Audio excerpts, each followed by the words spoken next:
여러분 안녕하십니까, 진성호입니다. 그동안 경남에서 벌어지고 있는 두 곳의 보궐선거 과정에 대해서 잠시 전달하지 못했습니다. 최근에 인사청문회다 뭐다 해서 바빴습니다. 오늘 다시 경남에선 무슨 일이 벌어지고 있나 전달해야 되겠습니다. 진성호의 직설 시작합니다. 아시다시피 황교안 자유한국당 대표는 지금 창원에 원룸을 얻고 부인과 함께 숙식을 하면서 아침부터 선거운동을 하고 있습니다. 오늘도 마찬가지였습니다. 그런데 오늘 창원 성산에 새로운 손님이 한 분 내려오셨습니다. 이해찬 당대표입니다. 더불어민주당 당대표입니다. 그런데 정작 더불어민주당의 후보가 권민호 후보가 있을 때는 이해찬 대표는 한 번도 창원 성산에 공식 선거 이후 내려오지 않았습니다. 그런데 정의당 후보로 단일화되고 난 뒤에 뒤늦게 나타났습니다. 자, 21일 날 공식적인 선거운동이 시작됐으니까 며칠 만입니까? 거의 열흘이 다 돼갈 때쯤이야 이해찬은 등장했습니다. 그리고 정의당 의석이 5석입니다. 의석이 5석인 정의당 지역구 의석은 한 곳으로 알고 있습니다. 그 작은 정당에게 단일화 후보를 빼앗기고 오늘 드디어 등장했습니다. 자, 이해찬 대표와 별도로 한국당의 황교안 대표는 여기 살고 있습니다. 때때로 서울로 출장 가서 서울에 있는 공식 회의 참석하지만 대부분의 시간을 창원 성산과 통영 고성 두 곳의 보궐선거 지역을 누비고 있습니다. 자, 이런 분위기 속에서 오늘 황교안 대표는 역시 거칠게 문재인 정권을 밀어붙였습니다. 자, 문재인 정권에 대해서 황교안 대표는 이렇게 말합니다. 자, 여당의 이중대 밀어주기, 좌파 야합. 그러니까 정과 7범인 여영국 정의당 후보로 단일화됐습니다. 제가 볼 때는 민주당은 애초부터 창원 성산 선거에서 빠지고 싶었는지도 모르겠습니다. 왜냐? 일단 이 선거가 정권 심판 선거로 가는 것을 막아야겠다 이런 생각을 하지 않았을까요? 그리고 무엇보다 거제시장을 지낸 권민호 후보를 창원 성산에 박았습니다. 왜 이럴까요? 원래 보궐선거는 이 총선 전에 이루어지기 때문에 정권 심판의 성격이 강합니다. 그러면 참신한 후보를 선발해서 공천하면 됩니다. 전략 공천하면 됩니다. 민주당에는 사람이 그렇게 없습니까? 그리고 정의당 여영국 후보로 몰아줍니까? 여영국 후보는 어쨌든 선관위 공식 홈페이지에 유권자를 위한 정보 공개를 하는데 정과 7범입니다. 노무현 김대중 정권에서 사면을 받은 적이 있습니다. 그렇지만 그 뒤에도 폭력 등 전과를 해서 무려 정과 7범인 사람입니다. 이런 사람을 창원 성산의 대표자인 국회의원으로 뽑아야겠습니까? 자, 어쨌든 오늘 황교안 대표는 계속해서 선거 캠페인을 이어갔습니다. 자, 이 황교안 대표는 이날 아침부터 유세 지원에 박차를 가했는데요. 이런 이야기를 했습니다. 정부에서 펀드도 만들고 금융지원책도 세워놨지만 막상 현장에서 큰 도움이 안 된다는 얘기가 많은 것으로 안다. 기존 금융 관행을 깨는 혁신적 방안이 필요하다는 부분을 우리 당에서 챙겨보겠다. 워낙 문재인 정권이 무능하니까 자유한국당이 새로운 획기적인 방안을 챙기겠다는 말입니다. 자, 그리고 이런 말을 합니다. 지금 여당에서 나온 후보도 이것저것 해주겠다 약속 많이 하는 것으로 안다. 그런데 문재인 대통령이 약속한 것을 하나라도 제대로 지킨 게 있나 하는 신용만 한다. 이것은 고성 대둔시장 유세에서 한 이야기인데요. 그러니까 문재인 대통령은 신용만 하는 대통령이라는 겁니다. 문재인은 신용만 하는 대통령. 약속한 것을 하나라도 제대로 지킨 게 있나. 지금 문재인 대통령 일자리 대통령이라고 그러고 자기 집무실에 일자리 상황판 만들었다고 했는데 그 상황판 지금 다 어디로 가는지 모릅니다. 그리고 취업자가 130만을 넘었습니다. 정말 역대 일자리 정책 최악입니다. 돈을 풀어서 단기 알바 자리는 많이 만들었지만 금방 없어질 자리입니다. 좋은 일자리는 사라지고 있습니다. 창원 성산에 젊은 사람들이 어두움을 느끼고 있습니다. 자, 그리고 오늘 황 대표는 통영, 한산도 등에서 지역 주민을 만나서 표를 호소했습니다.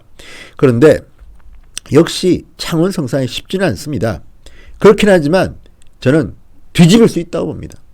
자, 처음에 이 강기훈 창원 성산 자유한국당 후보는 1.5%포인트 정의당 여영국 후보한테 박빙의 리드를 지켰습니다. 그런데 민주당 권민호 후보와 여영국 후보가 단일화하는 바람에 지금 현재 여론조사는 이렇습니다. 물론 이것도 믿을 수는 없는 조사입니다. 리얼미터 조사니까요. 자, MBC 경남 의뢰로 리얼미터가 26, 27일 창원 성산 유권자를 대상으로 한 조사입니다. 505명입니다. 뭐 그렇게 많지 않군요, 표본이.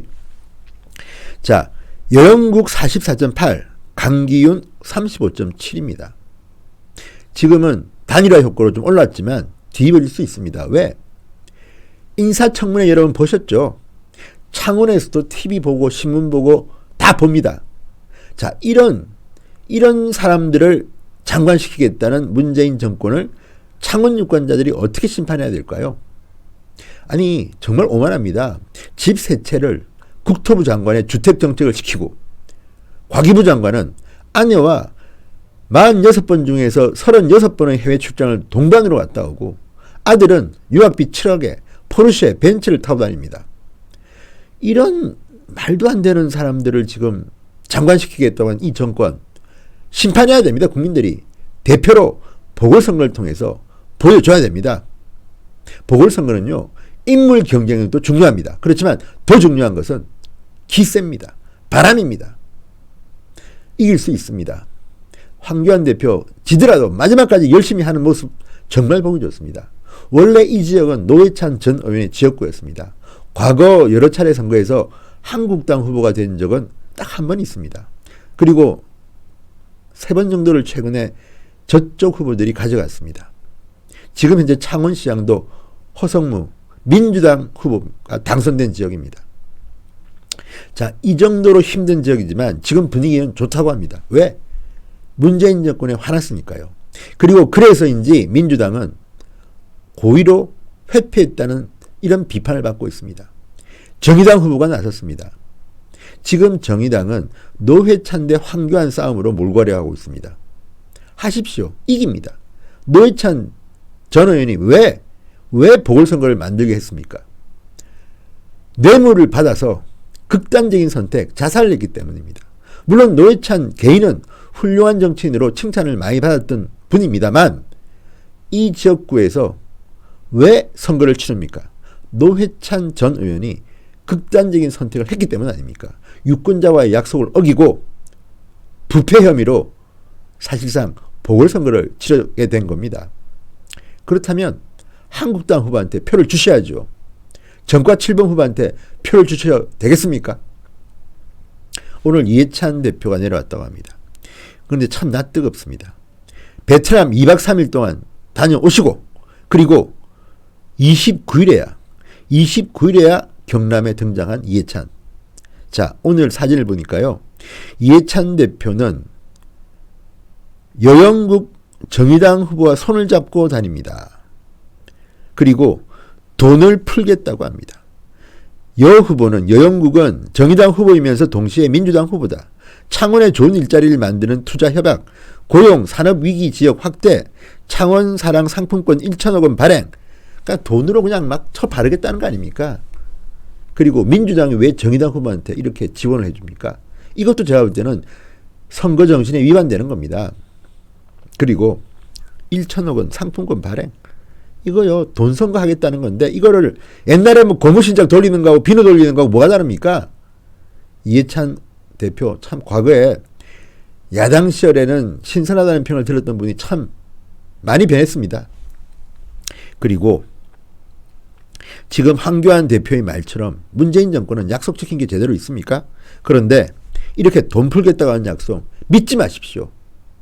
그리고 아무리 보궐선거지만 이렇게 신의를 버리고 여당이 5석의 작은 야당과 손잡고 후보 달아나는 경우를 여러분 보셨습니까? 실망입니다. 지금 창원 성산의 여론조사는 조금 지고 있지만 뒤집을 수 있습니다. 저도 과거에 18대 국회의원 선거 출마했을 때 서울의 험지인 중당 을지역구에 출마했습니다.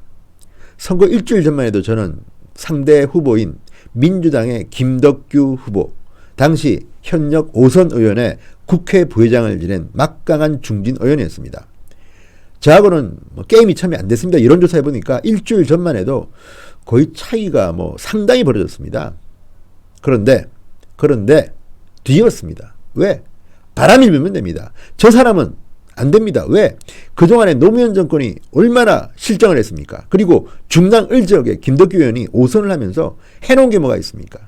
비판하니까 됩디다. 열심히 뛰면 됩니다. 지금 황교안 대표 보기 참 좋습니다. 저는 설령 만에 하나 아깝게지더라도 이런 것이 바로 국민들이 원하는 자유한국당 대표의 모습입니다. 제가 듣기는 일부 사람들은 말렸다고 합니다. 황교안 대표에게. 승산이 별로 없다. 그렇게 하지 마라. 올인하지 마라. 그렇지만 황교안은 갔다고 합니다. 저는 박수치겠습니다. 잘했습니다. 이게 바로 국민을 위한 정치입니다. 팀은 어떻습니까? 저는 또 하나 칭찬해주고 싶은 사람이 있습니다. 손학규 바른미래당 후보입니다. 물론 우리와는 경쟁하는 적이지만 어쨌든 지금 몇 프로 나오지도 않는 후보입니다. 그렇지만 손학규도 지금 숙식을 창원에서 하면서 올인하고 있습니다. 이 모습을 이해찬은 배워야 합니다. 아니 자기 후보가 조금 정의당 후보한테 밀린다고 해서 한국당 후보를 떨어뜨리기 위해서 야합을 합니까? 손학규처럼 지더라도 몇 프로 안 나오지만 마지막까지 최선을 다하는 모습, 아름다운 모습을 보여줄 수는 없는 겁니까? 저는요, 이번 창원 성산 그리고 통영 고성 선거에서 대한민국의 미래를 본다고 생각합니다. 황교안 대표의 말처럼 이 두 곳을 한국당이 싹쓸이해서 총선 대선까지 쭉쭉 가야 됩니다. 여러분도 창원 성산 통영 고성에 지인이 있으면 전화해서 한국당 후보를 밀어달라고 호소해 주십시오. 저 역시 열심히 돕겠습니다.